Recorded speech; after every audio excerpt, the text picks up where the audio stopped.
sexuel, il y a des personnes qui venaient dans mon bureau pour dire qu'est-ce que c'est une loi sexuelle? Vous êtes en train de donner une loi de faire de la sexualité? Moi, quand j'ai formé les sages-femmes et les ICP, la première question que j'ai commencé quand je les formais sur les lois sexuelles, je leur disais qu'est-ce que c'est une loi sexuelle? C'est des hommes qui disent c'est le droit de faire la sexualité. Alors, c'est après qu'on explique tous ces violences, tous ces problèmes qui sont liés au sexe, le fait de se marier, le fait d'être tombé enceinte précocement, les violences qui sont portées sur nous ont des liens avec la sexualité. C'est une difficulté. Parce que pour qu'un enfant quitte à 20 km venir dans la condition de c'est un peu difficile. Et des fois, même avec le plan d'action, souvent les autorités locales n'ont pas de moyens. Par exemple, pour ce qui est de Sabodala, il n'y a pas de problème parce que la société nous accompagne. Mais pour ce qui est des autres villages, c'est avec Damkam qu'on parvient à faciliter leur déplacement. Parce qu'on ne peut pas prendre aussi le risque de laisser les enfants sur le marché pour cette distance-là pour dire qu'ils vont venir à une rencontre du conseil municipal. Donc il faut qu'ils viennent avec des accompagnants et que c'est cela qui est leur sécurité. Parce que même leur sécurité aujourd'hui, nous avons. Donc tout ça aussi, c'est des moyens, c'est nos moyens financiers qu'il faut mettre en place pour accompagner. Aujourd'hui, Damkam est en train de faire. Mais quand Damkam va, qui va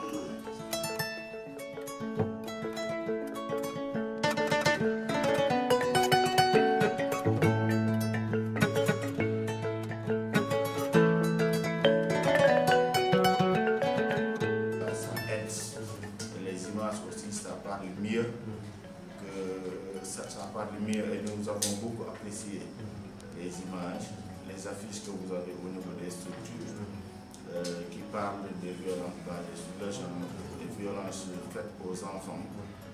Ça aussi nous avons beaucoup apprécié quand nous allons sur le terrain. Aussi au niveau des postes aussi, on a vu dans certains postes vous aviez appuyé sur à travers les tricycles. Vous aviez doté à certains postes, ils avaient des problèmes de déplacement. Donc ces tricycles aussi, on a rencontré dans les postes et c'est vraiment très important. Si l'on sait qu'il y a certains postes qui ont un problème d'accessibilité, ces tricycles vraiment aident à faciliter le déplacement.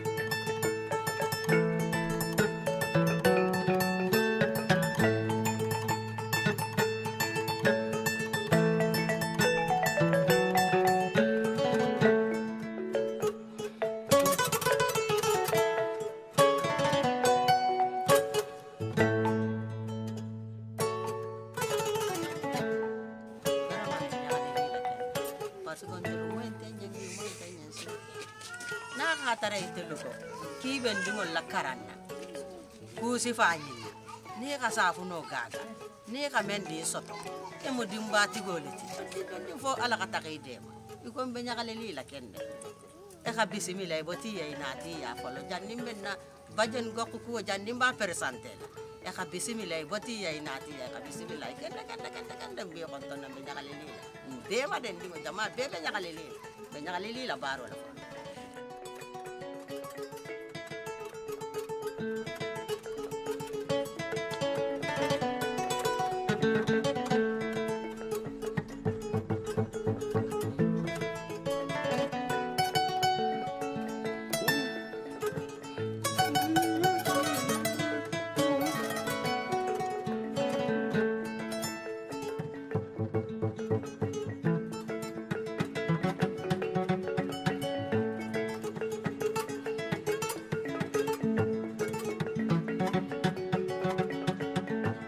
La préparation du budget, je pense que le maire a été convié. On a fait une étude où les enfants ont donné leurs besoins.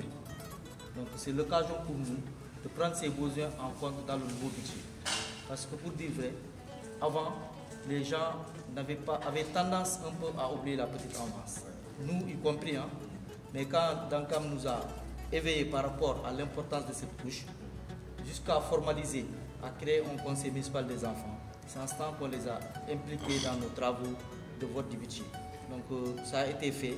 Il ne reste que la période prévue pour le vote. Et vous verrez que la part des enfants sera inclue dans le budget de la collectivité.